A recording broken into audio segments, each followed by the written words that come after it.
mo na mas doon ka kilala? Okay lang po. Yun na po talaga yung brand ko. Hellboy Gaming. Nagsimula sa gaming talaga kasi naglalaro Yes, ko ng yes. online games. Pero anong feeling mo nang in-offer ka ng umarte? Parang eto ba talaga dream mo rin na maging aktor? Hindi siya dream, pero nung inoferan ako na maging actor, naisip ko agad mas opportunity to na mas makilala ko. And pag nakilala ko, gagawin ko lang yung ginagawa ko, like to motivate others, just to show them na despite of what you have, pwede mo pa rin gawin kung ano yung gusto mo. Parang nakita ko siya sa opportunity na mas makikita pa ako ng mga hindi na sa bata, mga matatanda, kung paano nila itrato yung mga nasa paligid nila. Pero ang positive mo sa buhay mo. Yeah. Pero dumaan ka rin ba sa pagiging negative because of kung anong meron ka? Dumano siya. At paano mo yun na-convert into positivity? Simula bata pa lang talaga ako, every time na nasa public places ako, everything negative talaga. Like, nakikita nila na na ganyan yung kamay mo. Mataas in ilang taon?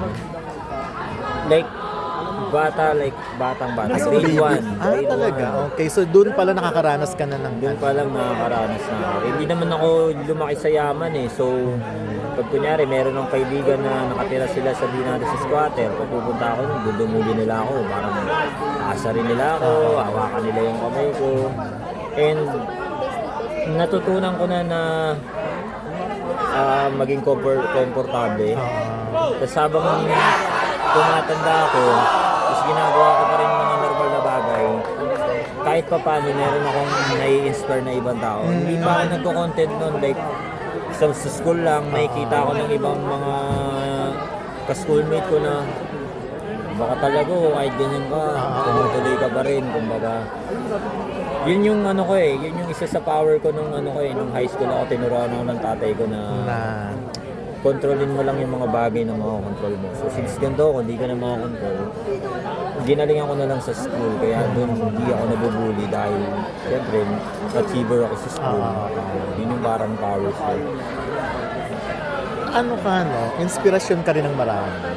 Yun Yun talaga. nga, because iba yung pananaw mo sa buhay. Kung iba siguro malulog mo, Totoo. sisisihin yung kung ano man, mga parents or what. Totoo. Pero ikaw talagang hindi, ginamit mo siya sa magandang paraan. Yes.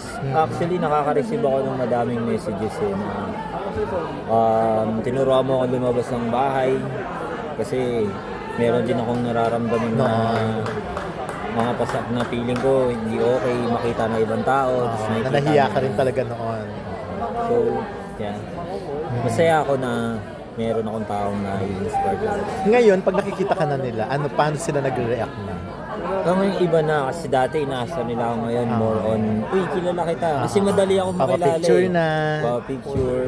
Kahit di nila minsan alam pangalan ko, pero yung kamay ko kasi, Kasi nga, unique siya. Uy, nakita na kita. Tapos yun yung nagsisimula yung interaction.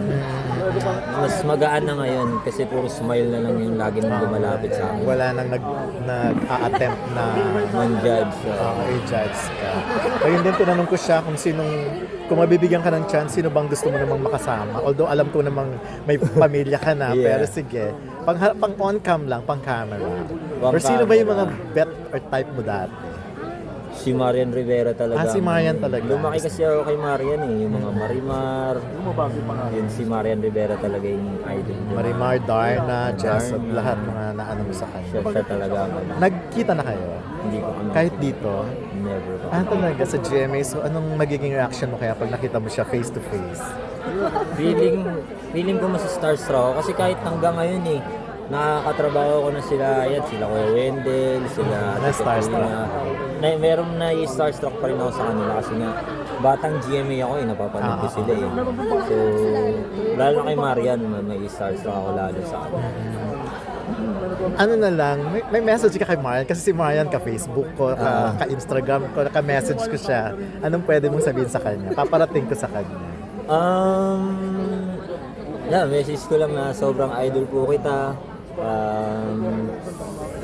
Lumaki po ako sa iyo and ayun, sana makapit po kita in person. So, bakit mo siya idol muna? Anong physical ba? Anong gandang-ganda ka ba sa kanya? Although maganda naman talaga, Yeah, pero maganda. ano una mo nagustuhan sa kanya? Siguro yung charisma niya lang po as an artista. Kasi nung bata ako, yung TV lang po kasi yung napapanood ko eh. So, Kasi lagi ka rin sa bahay. lagi siyang nasa bahay, tapos lagi siyang gabi. Siya lang talaga napapanood ko. Although merong ibang mga artista, pero siya kasi talaga yung parang malaking ano nun eh. After nun, hindi na ako masyado nanonood ng TV. Kaya si Mario na lang siguro yung naiisip ko pagdating sa mga artista. Hindi nagsiselos ang as partner mo? Hindi naman yun. idol na Oo, baka yung mamaya. wallpaper na Mario. Hindi. Oo. Pag kunyari may naisip lang na artista, siya siguro unang naisip. Ang lumaki ba sa'yo? Lahat, yung kamay lang ang lumaki. Hindi, kamay lang. Kasi yung paa, hindi naman lahat siya. Dito Ganun lang pa rin yung nagsimula size lang. niya. Dito. Ayan, okay. Thank you.